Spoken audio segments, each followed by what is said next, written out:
Hello friends, आप सभी का स्वागत है आपका अपने YouTube channel study with Sujeet में।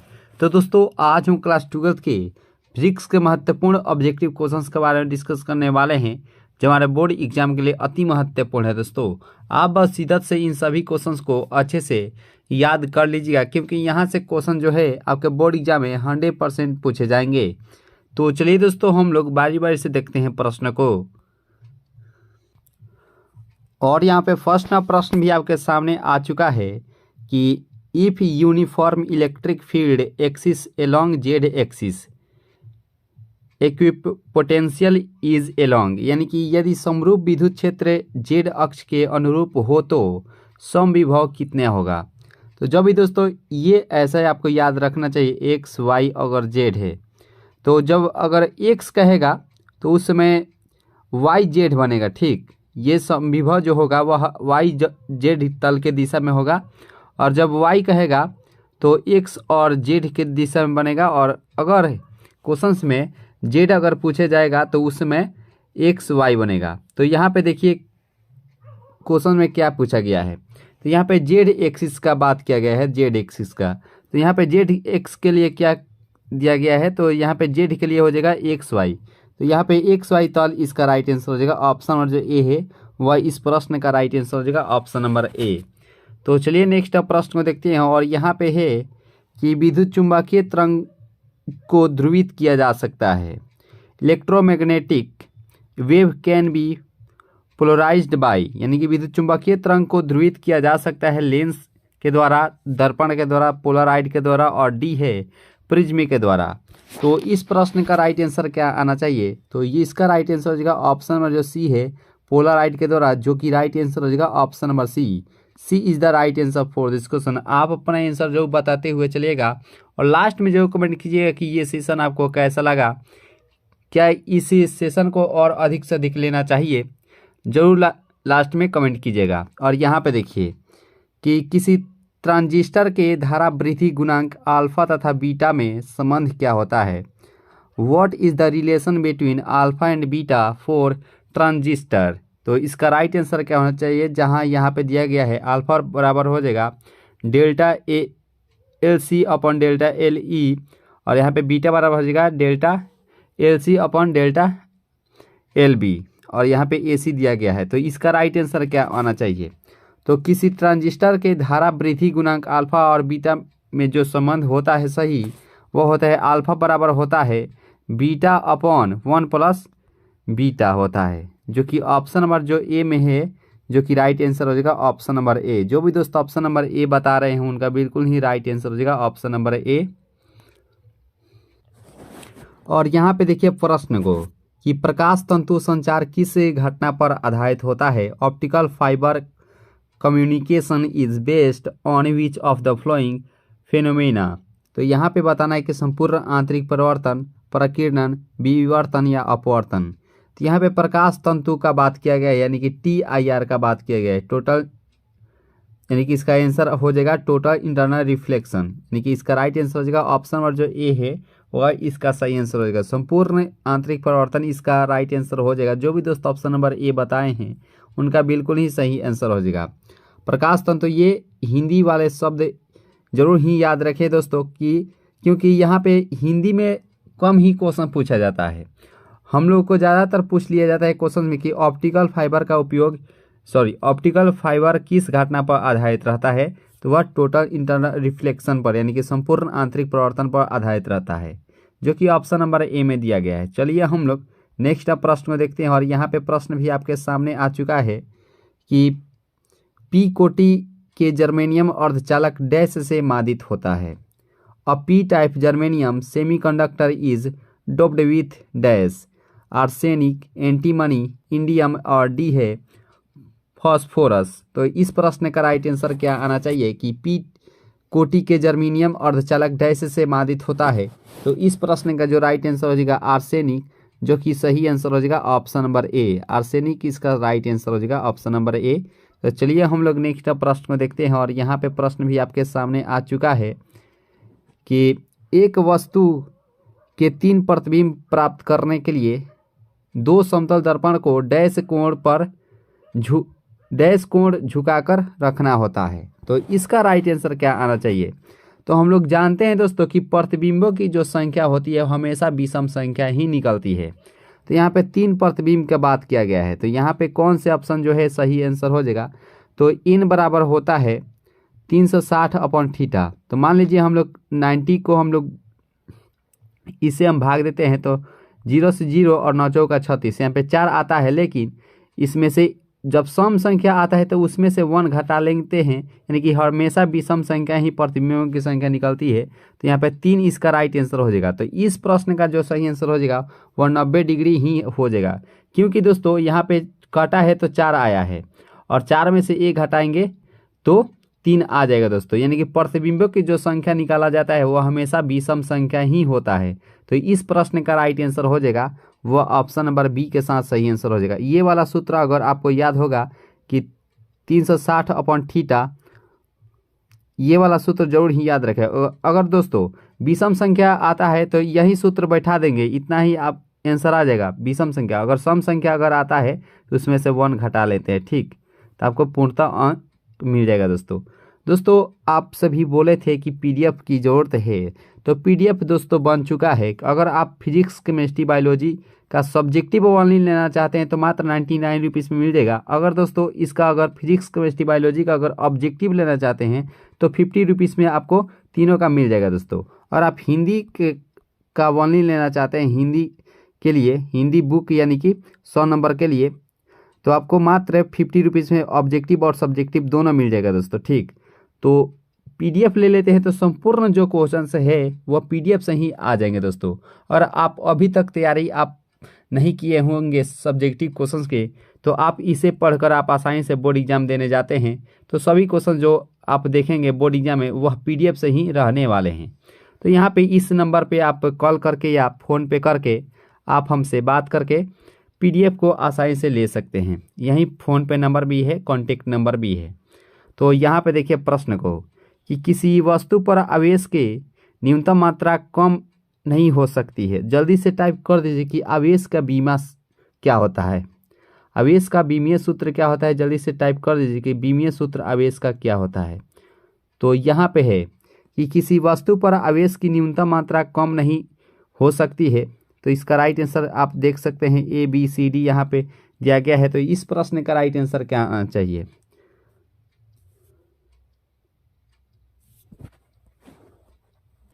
तो इसका राइट आंसर हो जाएगा ऑप्शन नंबर ए दोस्तों, इससे कम कभी नहीं हो सकती है। यानी कि 1.6 गुने 10⁻⁻⁹ कूलम से कभी भी ये यानी कि आवेश की जो मात्रा होती है वह इससे कम नहीं होती है। इससे ज़्यादा हो सकती है लेकिन इससे कम नहीं हो जाएगी। यानी कि ऑप्शन नंबर जो ए है वह इस प्रश्न का राइट आंसर हो जाएगा ऑप्शन नंबर ए।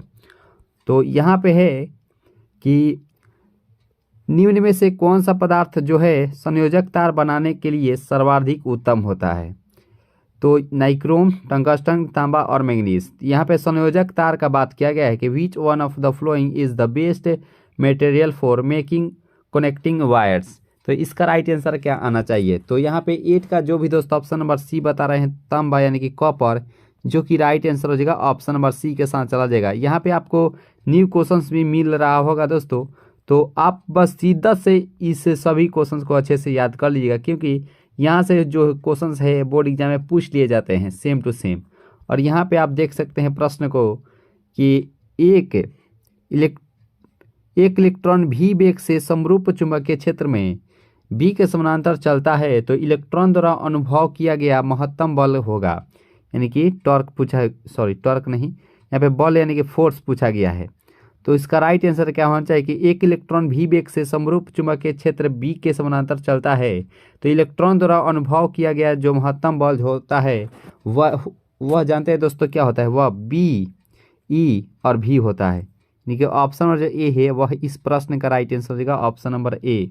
चलिए हम लोग नेक्स्ट प्रश्न को देखते हैं। और यहाँ पे है कि और जल्दी से टाइप कर दीजिए कि धारिता का मात्रक क्या होता है? धारिता का मात्रक क्या होता है? जल्दी से टाइप कर दीजिए कि धारिता का मात्रक क्या होता है। और यहाँ पे विद्युत चुंबकीय क्षेत्र निम्न में से किसे त्वरित नहीं करता है? इलेक्ट्रॉन प्रोटॉन, न्यूट्रॉन और अल्फा कण। यानी कि विद्युत या चुंबकीय क्षेत्र निम्न में से किसे त्वरित नहीं करता है, यहाँ पे बताना है कि कौन सा इसका राइट आंसर हो जाएगा। एन इलेक्ट्रिक और magnetic field can not accelerated. तो इसका राइट आंसर जो भी दोस्तों ऑप्शन नंबर सी के साथ गए हैं न्यूट्रॉन, जो कि राइट आंसर हो जाएगा, क्योंकि न्यूट्रॉन जो होता है वह आवेश रहित होता है, याद रखिएगा। यानी कि ऑप्शन नंबर जो सी है वह इस प्रश्न का राइट आंसर हो जाएगा। और यहाँ पे है कि एक गैस डायोड में होता है, ए गैस डायोड कंसिस्ट्स ऑफ। तो एक गैस डायोड में क्या होता है, केवल एनोड, केवल कैथोड, नीली नली में केवल गैस और इनमें से सभी। तो एक गैस डायोड में जो होता है वह इस प्रश्न का राइट आंसर देगा इनमें से सभी, यानी कि D is the right answer for this question, यानी कि ऑल ऑफ दीज इस प्रश्न का राइट आंसर हो जाएगा। और यहाँ पे देख सकते हैं कि किस दर्पण में वस्तु का प्रतिबिंब हमेशा छोटा एवं आभासी दिखाई पड़ता है। तो ये प्रश्न देखते ही आपका आंसर आ जाना चाहिए, क्या समतल, उत्तल, अवतल और डी है, इनमें से कोई नहीं। तो समतल दर्पण में क्या होता है, जितना वस्तु रहता है उतना ही वस्तु का बराबर उसका प्रतिबिंब बनता है। और अवतल दर्पण में क्या होता है, जितना बड़ वस्तु रहता है उससे भी ज़्यादा बड़ प्रतिबिंब बनता है। और उत्तल दर्पण में क्या होता है कि मान लीजिए इतना बड़ा अगर वस्तु है तो इससे छोटा है उसका प्रतिबिंब बनेगा। तो वह इस प्रश्न का राइट आंसर हो जाएगा ऑप्शन नंबर बी, यानी कि 12 का ऑप्शन नंबर जो बी है वह राइट आंसर हो जाएगा। चलिए हम लोग नेक्स्ट प्रश्न को देखते हैं। और यहाँ पे आप देख सकते हैं प्रश्न को कि यंग के द्विछिद्री प्रयोग में रचनात्मक व्यतिकरण उत्पन्न करने वाले दो तरंगों के बीच पथांतर का मान नहीं होता है। तो यहाँ पे इस प्रश्न का राइट आंसर क्या आना चाहिए कि यंग के, यहाँ पे नहीं पूछा गया है, तो यंग के द्विछिद्री प्रयोग में रचनात्मक व्यतिकरण उत्पन्न करने वाले दो तरंगों के बीच पथांतर का मान नहीं होता है, वह इन लैम्डा हो जाएगा। ठीक, तो इस प्रश्न का राइट आंसर हो जाएगा ऑप्शन नंबर ए। तो चलिए नेक्स्ट प्रश्न को देखते हैं। और यहाँ पे प्रश्न भी आपके सामने आ चुका है कि एक गिलास की मोटाई टी बराबर होती है। तो एक गिलास यानी कि अपर्तनांक म्यू की मोटाई टी बराबर जो होती है वह इस प्रश्न का राइट आंसर होता है μ-1 इंटू टी निर्वात के, यानी कि इसका राइट आंसर हो जाएगा ऑप्शन नंबर ए। चलिए नेक्स्ट प्रश्न को देखते हैं। और यहाँ पे है कि हाइड्रोजन परमाणु, इसको थोड़ा सा बड़ा करेंगे, हाँ देखिए कि हाइड्रोजन परमाणु की मूल अवस्था में इलेक्ट्रॉन के वेग का परिमाण क्या होता है। The speed of electron is in ground state orbit of hydrogen atom is c/2 c/1/1/137 और 2c/137 और c/237। तो इसका राइट आंसर क्या होना चाहिए कि हाइड्रोजन परमाणु के मूल अवस्था में इलेक्ट्रॉन के वेग का परिणाम क्या होता है। तो इसका परिमाण जो होता है वह होता है ऑप्शन नंबर बी, यानी कि c/137। इसका राइट आंसर हो जाएगा ऑप्शन नंबर जो बी है, इस प्रश्न का सही आंसर हो जाएगा। और यहाँ पे देखिए कि चुंबकीय फ्लक्स का एसआई मात्रक क्या होता है। सबसे पहले आप टाइप कर दीजिए कि ओम किसका मात्रक होता है, ओम किसका मात्रक होता है। तो चुंबकीय फ्लक्स का एसआई मात्रक जो होता है वह वेबर होता है। इस प्रश्न का राइट आंसर हो जाएगा ऑप्शन नंबर बी। तो और ओम किसका होता है, तो ये प्रतिरोध का मात्रक ओम होता है। और टेस्ला किसका होता है, तो चुंबकीय क्षेत्र की तीव्रता का मात्रक टेस्ला होता है। और ये तो ओम हम पूछे थे कि प्रतिरोध का मात्रक होता है, लेकिन यहाँ पे हम तो बता ही चुके हैं, लेकिन आप बता दीजिए कि हेनरी किसका मात्रक होता है। सॉरी, हाँ, हेनरी किसका मात्रक होता है, जल्दी से टाइप कर दीजिए कि हेनरी किसका मात्रक होता है। आइए नेक्स्ट प्रश्न को देखते हैं। और यहाँ पे प्रश्न भी आपके सामने आ चुका है कि एंड गेट का बूलियन व्यंजक क्या होता है। Boolean expression for AND gate is. तो इस प्रश्न का जो सही आंसर हो जाएगा 17 का, यहाँ पे एंड पूछा है, तो एंड के लिए ऑप्शन और जो सी है इस प्रश्न का राइट आंसर हो जाएगा। जो ए ऑप्शन है वह नैंड गेट के लिए होता है, नैंड गेट के लिए होता है। जो ऑप्शन नंबर जो बी ऑप्शन है ये और गेट के लिए होता है। और जो डी ऑप्शन है यह नॉर गेट के लिए बूलियन व्यंजक होता है। जहाँ एन जुटेगा वहाँ बार जुटेगा, जहाँ एन जुटेगा वहाँ बार जुटेगा, याद रखिएगा। तो इस प्रश्न का राइट आंसर होगा ऑप्शन नंबर सी। सेशन अच्छी लग रही हो तो लाइक जरूर कीजिएगा दोस्तों, और अगर चैनल से नए जुड़े हो तो जरूर ही सब्सक्राइब कर लीजिएगा। और यहाँ पे देखिए कि किसके लिए तरंग दैर्घ्य का मान अधिकतम होता है। Which has longest wavelength, radio तरंग, एक्स किरणें, पराबैंगनी और रक्त किरणें। तो किसके लिए तरंग दैर्घ्य का मान अधिकतम होता है। तो इस प्रश्न का राइट आंसर जो भी दोस्तों ऑप्शन नंबर ए के साथ गए हैं, यानी कि रेडियो तरंग है, यानी कि रेडियो वेव्स, जो कि राइट आंसर होगा ऑप्शन नंबर ए। और यहाँ पे देखिए कि प्रकाश किरणों के तीखे कोट पर मुड़ने की घटना को क्या कहते हैं, यानी कि तीखे कोट पर मुड़ने की घटना को क्या कहते हैं। अपवर्तन, विवर्तन, व्यतिकरण और ध्रुवण। तो यहाँ पे है कि तीखे कोण पर मुड़ने की प्रक्रिया को विवर्तन कहते हैं, यानी कि डिफ्रैक्शन इसका राइट आंसर हो जाएगा। विवर्तन छोटे फिल्म के रंग के कारण होता है विवर्तन, और चिड़ियों का रंग का जो निर्धारण करता है वह विवर्तन के कारण ही होता है। और अपवर्तन में क्या होता है कि इसमें मान लीजिए ये गिलास है, इसमें अगर छड़ी प्रवेश किया जाए तो वह टेढ़ा हम लोग को महसूस होता है, वह अपवर्तन के कारण ही होता है। तो इस प्रश्न का राइट आंसर होगा ऑप्शन नंबर बी। सेशन अच्छी लग रही हो तो लाइक जो कर दीजिएगा दोस्तों। और दोस्तों अगर पीडीएफ लेना चाहते हैं सब्जेक्टिव का, तो आप इसी नंबर पे आप कॉल करके या फ़ोन पे करके आप पीडीएफ आसानी से ले सकते हैं दोस्तों, इसी नंबर पे। तो यहाँ पे देखिए पंडलक 15 का बाइनरी इक्विवेलेंट बताना है कि 15 का द्विचर तुल्यांक क्या होता है। तो आइए हम लोग याद कर लेते हैं। यहाँ पे 15 लिखेंगे और हमेशा याद रहे दोस्तों कि 2 से ही इसको भाग देंगे। अगर शेष बचेगा तो 1 और शेषफल नहीं बचेगा तो 0 लिखेंगे। तो यहाँ पे शेषफल तो 1 बचेगा, यानी कि 2 से भाग देंगे तो यहाँ पे 7, 7 दूनी 14, 1 15, और फिर से 2 से करेंगे तो यहाँ पे बचेगा 3 और शेषफल 1, और फिर 2 से फिर यहाँ पे शेषफल 1 और यहाँ पे नीचे से ऊपर लेकर जाते हैं। ठीक, नीचे से ऊपर लेकर जाएंगे तो नीचे से आगे 1, फिर से यहाँ पे 1 है 1, फिर यहाँ पे 1 1 1, और यहाँ पे द्विचर के लिए पूछा है तो द्विचर के लिए 2 लगा देंगे, यानी कि बेस में 2, यानी कि देखेंगे 1 1 1 और बेस में 2। ये ऑप्शन नंबर जो सी है वह इस प्रश्न का राइट आंसर हो जाएगा ऑप्शन नंबर सी। आइए नेक्स्ट प्रश्न को देखते हैं। और यहाँ पे प्रश्न है कि तांबा यानी कि कॉपर होता है अनुचुंबकीय, लौह चुंबकीय, अर्धचालक यहाँ पे हो जाएगा, और प्रतिचुंबकीय। तो यहाँ पे लौह चुंबकीय पदार्थ का जो उदाहरण होता है, जल्दी से टाइप कर दीजिए कि लगभग 2 या 3 उदाहरण होता है, लगभग हम लोगों से पूछ लिए जाते हैं बोर्ड एग्जाम में। तो वो सभी आप उदाहरण के साथ टाइप कर दीजिएगा चार्ट बॉक्स में। जल्दी से टाइप कर दीजिए कि लौह चुंबकीय पदार्थ के उदाहरण कौन कौन से होते हैं। और तांबा होता है, तो तांबा जो होता है दोस्तों वह हो जाएगा, वह प्रतिचुंबकीय हो जाएगा, यानी कि डाईमैग्नेटिक। इसका राइट आंसर हो जाएगा ऑप्शन नंबर जो सी ऑप्शन है वही इस प्रश्न का राइट आंसर हो जाएगा ऑप्शन नंबर सी। आइए नेक्स्ट प्रश्न को देख लेते हैं। और यहाँ पे प्रश्न भी आपके सामने आ चुका है कि एक रेडियो समस्थानिक की अर्ध आयु 5 वर्ष है। 15 वर्ष में क्षय होने वाले पदार्थ का अंश क्या होगा। 1/15, 1/8, 7/8 और 14/15। तो इसका राइट आंसर क्या होना चाहिए। तो इस प्रश्न का जो भी दोस्तों ऑप्शन नंबर बी बता रहे हैं 1/8, इस प्रश्न का राइट आंसर हो जाएगा ऑप्शन नंबर बी। जितने न्यूमेरिकल सवाल है उन्हें हम लोग वाली इसमें आंसर जानेंगे, बाद में हम लोग इसका सोल्यूशन कर लेंगे बिल्कुल ही आसानी से। और यहाँ पे है कि तरंग दैर्घ्य के बढ़ने के साथ अपवर्तनांक का मान क्या घटता है या बढ़ता है, या अपवर्तकता या डी है, इनमें से को नहीं। तो जब तरंग दैर्घ्य बढ़ता है तो उस समय तरंग अपवर्तनांक का जो मान होता है वह घटता, यानी कि डिक्रीज होने लगता है, यानी कि घट जाता है, यानी कि ऑप्शन नंबर जो ए है वह इस प्रश्न का राइट आंसर हो जाएगा ऑप्शन नंबर ए। सेशन अच्छी लग रही हो तो लाइक जरूर कीजिएगा दोस्तों, और अगर चैनल से नए जुड़े हो तो ज़रूर ही सब्सक्राइब कर लीजिएगा।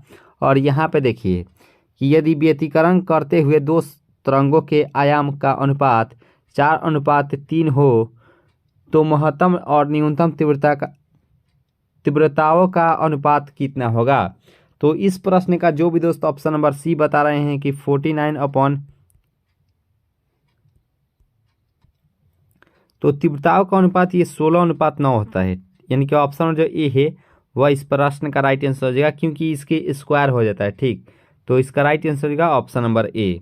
आइए नेक्स्ट प्रश्न को देखते हैं। और यहाँ पे संभारिक युग्म पूछा गया है। संभारिक में क्या होता है, उसका द्रव्यमान संख्या बराबर होता है लेकिन परमाणु संख्या अलग अलग होता है। तो यहाँ पे देखेंगे कि संभारिक युग्म कौन सा हो जाएगा। तो यहाँ पे देखिए कि द्रव्यमान संख्या बराबर ही नहीं है, इसमें भी बराबर नहीं है, इसमें भी 6 दूनी 12 नहीं, इसमें भी बराबर, लेकिन यहाँ पे जो डी ऑप्शन है वह इस प्रश्न का राइट आंसर हो जाएगा, क्योंकि यहाँ पे द्रव्यमान संख्या बराबर है और जो अलग अलग है वह परमाणु संख्या है। तो इस प्रश्न का राइट आंसर हो जाएगा ऑप्शन नंबर डी। ये प्रश्न थोड़ा सा लेंदी सवाल है, लेकिन इसको हम लोग छोड़ देते हैं इस सेशन में। आइए नेक्स्ट प्रश्न को देखते हैं। और यहाँ पे देखिए कि 1 वोल्टमीटर का प्रतिरोध जी ओम है तथा परास भी वोल्ट है। इसकी परास को बढ़ाकर एन भी करने हेतु श्रेणी क्रम में आवश्यक प्रतिरोध क्या होगा। तो आवश्यक प्रतिरोध क्या होता है, इसमें से n-1 इंटू जी हो जाता है। ठीक, यानी कि जी को घटा लेते हैं, यानी कि ऑप्शन जो ए बी है वह इस प्रश्न का राइट आंसर होगा ऑप्शन नंबर बी। नेक्स्ट प्रश्न है कि हाइड्रोजन स्पेक्ट्रम की कौन सी श्रेणी दृश्य भाग में पड़ती है। तो दृश्य भाग में कौन सी श्रेणी पड़ती है, यहाँ पे बताना है कि दृश्य भाग में कौन सी बनती है। तो ये बामर श्रेणी जो होता है तो वही दृश्य भाग में पड़ती है। ठीक, तो ऑप्शन जो बी है वह इस प्रश्न का राइट आंसर होगा ऑप्शन नंबर बी। आइए नेक्स्ट प्रश्न को देखते हैं। और यहाँ पे प्रश्न है कि यदि मुक्त इलेक्ट्रॉन की गतिज ऊर्जा दुगुनी हो जाए तो डी ब्रोगली तरंग दैर्ध्य में बदलाव होगा। तो जब भी अगर ऐसा प्रश्न आता है दोस्तों, तो उस समय इसका आंसर जब आएगा, जब भी यदि एक मुक्त इलेक्ट्रॉन की गतिज ऊर्जा अगर दुगुनी हो जाए तो डी ब्रोगली के जो तरंग दैर्ध्य में जो बदलाव होता है वह होता है 1/√2, यानी कि इसका राइट आंसर होगा ऑप्शन नंबर ए। पीडीएफ के लिए ये नंबर आपको दिया गया है, आप स्क्रीनशॉट करके आप कभी भी पीडीएफ ले सकते हैं। जब भी आप पेमेंट करते हैं तो वो तुरंत आपके पास पीडीएफ पहुंच जाएगा मात्र 2 मिनट के अंदर दोस्तों। और यहाँ पे है कि नाभिकीय घनत्व का क्रम होता है। तो नाभिकीय घनत्व का यहाँ पे क्रम पूछा गया है, तो इस प्रश्न का राइट आंसर क्या आना चाहिए। तो इसका जो सही आंसर हो जाएगा वह 10⁻17 किलोग्राम प्रति मीटर क्यूब के होता है, यानी कि ऑप्शन जो बी है वह इस प्रश्न का राइट आंसर हो जाएगा ऑप्शन नंबर बी। थोड़ा सा ये सेशन जो है आपको न्यू क्वेश्चंस भी दिख रहा होगा, तो इससे कोई बात नहीं है दोस्तों, हम लोग प्रत्येक क्वेश्चन से वाकिफ रहेंगे। तो कोई किसी भी प्रकार के अगर क्वेश्चंस आता है तो आप बिल्कुल ही आसानी से दोस्तों आप हल कर पाएंगे दोस्तों। ठीक, आपका 35 तो इस बार जरूर ही आएगा दोस्तों। और सब्जेक्टिव क्वेश्चंस अगर अच्छे से तैयारी कर लेते हैं तो जरूर ही 70 में 70 अगर नहीं भी आता है तो आपका 69 नंबर तो जरूर ही आएगा दोस्तों। पीडीएफ जरूर ले लीजिएगा दोस्तों, पीडीएफ से ही क्वेश्चंस आने वाले हैं। तो पीडीएफ ले लेते हैं तो आपका संपूर्ण जो सब्जेक्टिव क्वेश्चंस है आपका पूर्णतः क्लियर हो जाएगा। और यहाँ पे देखिए कि निम्नलिखित में से किसकी चुंबकशीलता अधिक होती है। Which of the following has greater susceptibility. तो इस प्रतिचुंबकीय, अनुचुंबकीय, लौह चुंबकीय और अर्धचालक। अर्धचालक का कौन कौन से उदाहरण होते हैं, जल्दी से 1 या 2 टाइप कर दीजिएगा। अर्धचालक के कौन कौन से उदाहरण होते हैं। तो यहाँ प्रश्न देखिए कि किसकी चुंबकशीलता अधिक होती है। तो यहाँ पे चुंबकशीलता पूछा गया है, तो इस प्रश्न का प्रतिचुंबकीय इसका राइट आंसर होगा पैरामैग्नेटिक जो है इसकी जो चुंबकशीलता होती है वह इसका राइट आंसर होगा ऑप्शन नंबर ए। तो चलिए हम लोग नेक्स्ट प्रश्न को भी देख लेते हैं अच्छे से। और यहाँ पे प्रश्न भी आपके सामने आ चुका है कि एक एलसीआर परिपथ में अनुनाद प्रस्तुत होता है जब व्यंजकों के अर्थ सामान्यतः यहाँ पे दिया गया है। ओमेगा एल बराबर हो जाएगा 1/ओमेगा सी, ओमेगा एल बराबर omega C, omega into L plus 1/c बराबर 0 और डी है इनमें से कोई नहीं। तो जब एलसीआर परिपथ में अनुनाद प्रस्तुत होता है तब उस समय क्या होता है कि ओमेगा एल बराबर होता है 1/ओमेगा सी, यानी कि जो ऑप्शन जो यहाँ पे जो ए है वह इस प्रश्न का राइट आंसर होगा ऑप्शन नंबर ए। आइए नेक्स्ट प्रश्न को देखते हैं। और यहाँ पे प्रश्न आप देख सकते हैं कि फ्यूज तार किस पदार्थ से निर्मित होती है। Fuse wire is made of which material. तो फ्यूज तार किस पदार्थ से निर्मित होता है। तांबा, टंगस्टन, लेड, टिन मिश्र धातु और नाइक्रोम। तो इस प्रश्न का अब तक आप इसका आंसर भी दे दिए होंगे। इसका राइट आंसर क्या आना चाहिए कि फ्यूज तार किस पदार्थ से निर्मित होता है। तो इस प्रश्न का राइट आंसर हो जाएगा फ्यूज तार किस पदार्थ से निर्मित होता है। तो यहाँ पे जो तार निर्मित होता है ठीक वह तांबा का होता है। अगर कहता कि बल्ब का जो फिलामेंट होता है, बल्ब का फिलामेंट वह किसका बना होता है ठीक, तो बल्ब का जो फिलामेंट होता है वह टंगस्टन का बना होता है, याद रखिएगा। तो यहाँ पे फ्यूज तार किस पदार्थ से निर्मित होता है? नहीं होता है कि जो मान लीजिए कि एक बोर्ड होता है उसमें फ्यूज एक इतना बड़ा हम लोग लगाते हैं फ्यूजवा, तो फ्यूजवा जो लगाते हैं उसमें एक तार, छोटा सा एक तार जो लगाया जाता है वह तांबा का ही यानी कि कॉपर का ही उस तांबा को लगाया जाता है, तो वह फ्यूज नहीं हो पाता है दोस्तों। खासकर जब हम बल्ब जलाते हैं तो उसमें तांबा का ही उपयोग किया जाता है। तो इस प्रश्न का राइट आंसर हो जाएगा ऑप्शन नंबर ए। और बल्ब के फिलामेंट में टंगस्टन का ही उपयोग किया जाता है। और दोस्तों हाँ, एक जल्दी से टाइप कर दीजिए क्वेश्चन कि कौन सा सवाल पूछे। हाँ, याद आ गया। तो चलिए, लाल रंग का कलर कोड बता दीजिए। लाल रंग का कलर कोड क्या होता है और पीला रंग का कलर कोड क्या होता है? जल्दी से टाइप कर दीजिए कि लाल रंग का कलर कोड क्या होता है और पीला रंग का कलर कोड क्या होता है। ये सब सवाल इसलिए पूछा जाता है कि आप रिवीजन करते रहें। और बोर्ड एग्जाम में क्या होता है कि ये सभी जो क्वेश्चन है जितने भी पूछते हैं वो सभी क्वेश्चन बार बार पूछ लिए जाते हैं बोर्ड एग्जाम में। रिवीजन करने से ये फायदा रहेगा कि आप जब भी मान लीजिए आप बोर्ड एग्जाम देने जाते हैं तो ये क्वेश्चन देखते ही मतलब मन में लड्डू फूट जाएगा, यानी कि आप चाहेंगे कि सबसे पहले इसी क्वेश्चन को हम बनाएं ना। तो यहाँ पे देखिए प्रश्न को कि दो समान चुंबक जिनके प्रत्येक का चुंबकीय आघूर्ण m है और परस्पर लंबवत यानी कि 90 डिग्री के कोण पर रखे जाते हैं, वह एक क्रॉस का चिन्ह बनाते हैं, तो निकाय का परिणामी चुंबकीय आघूर्ण क्या होता है? तो इस प्रश्न का राइट आंसर क्या आना चाहिए? 34 का वह √2m होता है। ठीक, तो इस प्रश्न का राइट आंसर हो जाएगा option number C is the right answer for this question. Session अगर अच्छी लग रही हो तो लाइक जरूर कीजिएगा दोस्तों, और अगर चैनल से अगर नए जुड़े हो तो जरूर ही सब्सक्राइब कर लीजिएगा। और यहाँ पे देख सकते हैं प्रश्न को कि निम्नलिखित में से किसे प्रकाश के तरंग सिद्धांत से नहीं समझा जा सकता है? परावर्तन, अपवर्तन, विवर्तन और प्रकाश विद्युत प्रभाव, फोटो इलेक्ट्रिक इफेक्ट। तो निम्नलिखित में से किसे प्रकाश के तरंग सिद्धांत से नहीं समझा जा सकता है? तो यहाँ पे जो विद्युत ऑप्शन नंबर डी के साथ जा रहे हैं, प्रकाश विद्युत प्रभाव यानी कि फोटो इलेक्ट्रिक इफेक्ट, जो कि राइट आंसर हो जाएगा option number D is the सही आंसर फॉर दिस क्वेश्चन। यानी कि ऑप्शन जो डी ऑप्शन है वह इस प्रश्न का राइट आंसर हो जाएगा। तो दोस्तों इस प्रकार से इस महत्वपूर्ण सेशन को यहीं पे खत्म किया जाता है। ये यहाँ पे PDF लेने के लिए इसी नंबर पे आपका कांटेक्ट करके या फ़ोन पे करके, यही सब कुछ नंबर है, तो आप करके आप पे PDF आसानी से परचेज कर सकते हैं और अपनी तैयारी को मजबूत कर सकते हैं। PDF ले लेते हैं तो आपका सब्जेक्टिव जो क्वेश्चन है पूर्णतः क्लियर हो जाएगा। तो दोस्तों इस प्रकार से इस महत्वपूर्ण सेशन को यहीं पे ख़त्म करते हैं। अगर ये सेशन आपको थोड़ा सा भी अच्छी लगी हो तो लाइक ज़रूर कीजिएगा दोस्तों, और अगर चैनल से नए जुड़े हों तो ज़रूर ही सब्सक्राइब कर लीजिएगा। तो हंसते रहिए और मुस्कुराते रहिए और अपनी तैयारी को मजबूत करते रहिए। तो अभी के लिए इतना ही दोस्तों, जय हिंद।